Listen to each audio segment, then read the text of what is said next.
Hello friends, आज की video में हम बात करने वाले हैं बीपीएससी टीआरई 2.0 के बारे में। जैसा कि आप सभी को पहले ही इन्फॉर्म किया था कि बिहार शिक्षक भर्ती की जो है हमारे सेकेंड 2.0 भी हमको जल्द ही देखने को मिलेगी, जो कि आपको 1 लाख से भी ज्यादा पदों पर हमारी भर्ती होने वाली है।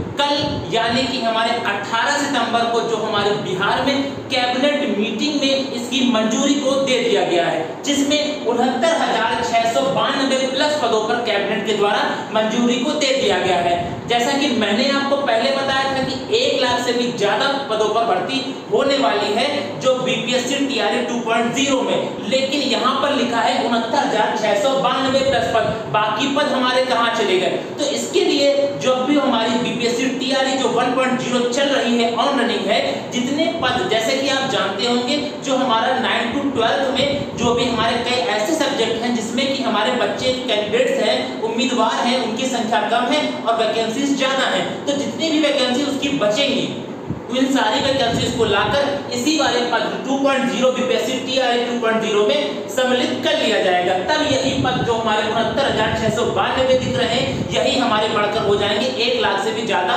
पद।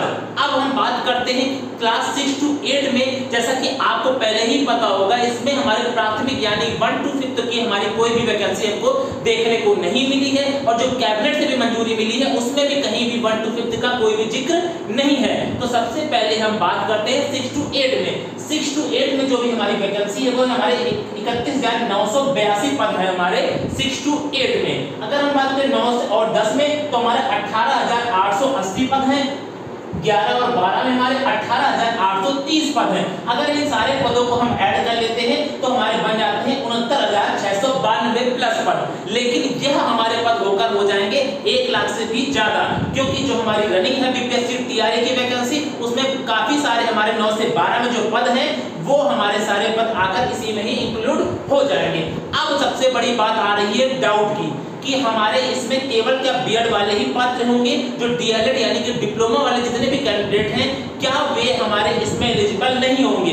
तो मैं आप सभी से कहना चाहता हूं कि जो भी बीएड वाले कैंडिडेट्स हैं वो 6 से 8 में भी, 9 से 10 में भी, 11 से 12 में, इन तीनों में ही बीएड वाले पूर्णतः पात्र हैं, वो इन सभी फॉर्म को भर सकते हैं। लेकिन अब बात आती है डीएलएड की, तो डीएलएड वाले केवल वही कैंडिडेट्स एलिजिबल होंगे जिन्होंने ग्रेजुएशन के बाद में डिप्लोमा किया होगा। फिर से बात सुनिए, जिन्होंने ग्रेजुएशन यानी कि बीए बीएससी के बाद में ही अपनी ग्रेजुएशन को कंप्लीट करने के बाद ही डिप्लोमा यानी कि डीएलएड बीटीसी एक्सेट्रा किया होगा, केवल वही पात्र होंगे। लेकिन जो जिन्होंने 12th यानी कि इंटरमीडिएट के बाद में डिप्लोमा यानी कि बीटीसी करी होगी वे इसमें पात्र नहीं होंगे।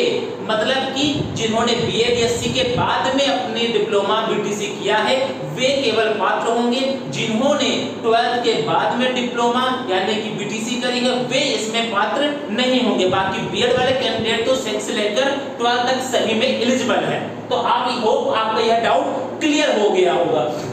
नेक्स्ट बात करते हैं अदर स्टेट वाले पात्र होंगे या फिर नहीं होंगे। जैसा कि अभी हमारे बीपीएससी टीआरई की वैकेंसी जो चल रही है ऑन रनिंग, उसमें पूर्णतः रूप से जो बीपीएससी जो हमारे बिहार की सरकार है उसने अदर स्टेट वालों को भी पूरा मौका दिया था। तो इसी तरह से इस वाली जो हमारी वैकेंसी बीपीएससी टीआरई 2.0 जो वैकेंसी है उसमें भी हमारे अदर स्टेट वाले एलिजिबल होंगे।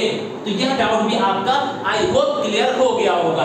अब नेक्स्ट बात आता है, क्या इस वाले जो बीपीएससी टीआरई 2.0 में हमारे जो सीटेड अपीयरिंग वाले कैंडिडेट्स हैं क्या वे हमारे एलिजिबल होंगे या फिर नहीं होंगे। क्यों? क्योंकि जिन भी कैंडिडेट्स ने पहले तो अपना ग्रेजुएशन कंप्लीट किया होगा, उसके बाद में अपने बीटीसी या फिर डिप्लोमा किया होगा, उसके बाद में उन्होंने जो सीटेट का जो हमारा 6 to 8 का अपर प्राइमरी का जो भी हमारा सीटेट का पेपर 2 होता है उसको भी आपको पास करना होगा, तभी आप एलिजिबल होंगे। आगे बात आती है, जिसने भी 12th के बाद में डिप्लोमा किया, डिप्लोमा के बाद ग्रेजुएशन किया, क्या वे इसमें एलिजिबल होंगे? तो बिल्कुल होंगे। जिन्होंने 12th के बाद डिप्लोमा किया, डिप्लोमा के बाद ग्रेजुएशन किया, तो वो भी इसमें एलिजिबल होंगे। तो यह डाउट भी आपका कंप्लीट हो गया। अब हम बात करते हैं सीटेड अपीयरिंग वाले का। तो जैसे कि मैंने अभी आपको बताया, जिसने भी सीटेड का पेपर 2 यानी कि अपर प्राइमरी का 6 to 8 वाला पेपर को पास किया होगा, वे सभी कैंडिडेट्स ही इसमें एलिजिबल होंगे। 1 to 5 वाला पेपर 1 इसमें नहीं माना जाएगा एलिजिबल, 6 to 8 वाला पेपर 2 वाला ही एलिजिबल इसमें माना जाएगा। अब सीटेड अपीयरिंग वाले कैंडिडेट्स को बिहार सरकार मौका देती है या फिर नहीं देती है? इसके पहले जो हमारी ऑन रनिंग बीपीएससी टीआरई की वैकेंसी चल रही है, इसमें जो हमारी बिहार सरकार ने जो सीटेड अपीयरिंग वाले कैंडिडेट्स को मौका दिया था, लेकिन यह जब नोटिफिकेशन बिहार जो बीपीएससी टीआरई 2.0 का आएगा, उसमें क्लियर हमको पता लगेगा कि सीटेड अपीयरिंग वालों को मौका दिया जाता है या फिर नहीं। क्योंकि सीटेड का नोटिफिकेशन अब हमारा जो दिसंबर वाला है, कब आता है? क्या जब हमारा इसका नोटिफिकेशन आएगा बीपीएससी टीआरई 2.0 का, उसके तक आ जाता है या फिर नहीं आता है? तो यह ऑफिशियल नोटिफिकेशन जब आएगा इस वैकेंसी का, तब आपको ये पता लगेगा अपीयरिंग सीटेड वालों को मौका दिया जाएगा या फिर नहीं दिया जाएगा। अब नेक्स्ट बात आती है सब्जेक्ट कॉम्बिनेशन की। तो जैसे मैंने आपको बताया सब्जेक्ट कॉम्बिनेशन, आपने ग्रेजुएशन में आपने बीएससी किया, बीएससी में आप जानते हैं कौन कौन से फिजिक्स, केमिस्ट्री या फिर आपके साथ में मैथ होगा एक्सेट्रा, ये सभी सब्जेक्ट हमारे बीएससी में होते हैं। लेकिन जब आपने सीटेट को पास किया, तो सीटेट पास करने में जो आपने सब्जेक्ट लिया वो ले लिया सोशल स्टडी यानी कि एसएसटी ले लिया, तो जो आपका कॉम्बिनेशन है वो आपका बिगड़ जाएगा, तब आप एलिजिबल नहीं होंगे। आपने बीएससी करी है तो आपको सीटेड पेपर 2 में मैथ और साइंस वाला सेक्शन ही लेना पड़ेगा, तभी आप इसमें एलिजिबल हो जाएंगे। अगर आपने जो भी बीएससी के बाद में पेपर 2 सीटेड का पेपर 2 पास किया है, जिसमें आपने मैथ साइंस से पास किया है, तो आप पूरे तरह से आप इसमें एलिजिबल माने जाएंगे। लेकिन वे सभी कैंडिडेट्स जिन्होंने अपने ग्रेजुएशन में बीए किया है, बीए के बाद में जब उन्होंने सीटेट का पेपर 2 पास किया है, उसमें उन्होंने सोशल स्टडी लिया है, तो वो भी एलिजिबल पूरी तरह से इसमें माने जाएंगे। लेकिन बीए के बाद में आपने जब सीटेट पेपर 2 पास किया, वहां पर आपने मैथ साइंस ले ली, तब आप इसमें एलिजिबल नहीं माने जाएंगे। लेकिन आपने बीएससी करी है, उसके बाद में आपने मैथ साइंस लिया है, तो आप पूरी तरीके से इसमें एलिजिबल माने जाएंगे।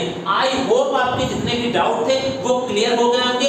अभी भी कोई आपका डाउट है तो आप जरूर कमेंट सेक्शन में आप बताइएगा कमेंट करके। और अगर आप बीपीएससी टीआरई की जो हमारी ऑन रनिंग वैकेंसी है उसकी एक्सपेक्टेड कट ऑफ देखना चाहते हैं, तो इसी वीडियो को जो डिस्क्रिप्शन सेक्शन है वहां पर आप जाकर देख सकते हैं। उसके लिए मैंने एक अलग से वीडियो पहले ही बना दिया था, अगर आपने अभी तक नहीं देखा है तो जाकर आप देख सकते हैं। अगर आप सब भी चाहते हैं टीचिंग जॉब से रिगार्डिंग सबसे पहले अपडेट्स और न्यूज़ को पाना, तो आप मेरे टेलीग्राम चैनल को जरूर सब्सक्राइब कर लीजिएगा, ज्वाइन कर लीजिएगा, जिसका कि लिंक आपको इसी वीडियो के जो कमेंट सेक्शन है वहां पिन कमेंट से आपको मिल जाएगा। अगर जानकारी अच्छी लगी है तो वीडियो को लाइक करना, शेयर करना और सब्सक्राइब करना बिल्कुल भी मत भूलिएगा। चलिए इस वीडियो में बस इतना ही रखते हैं, मिलते हैं नेक्स्ट वीडियो में, तब तक के लिए जय हिंद।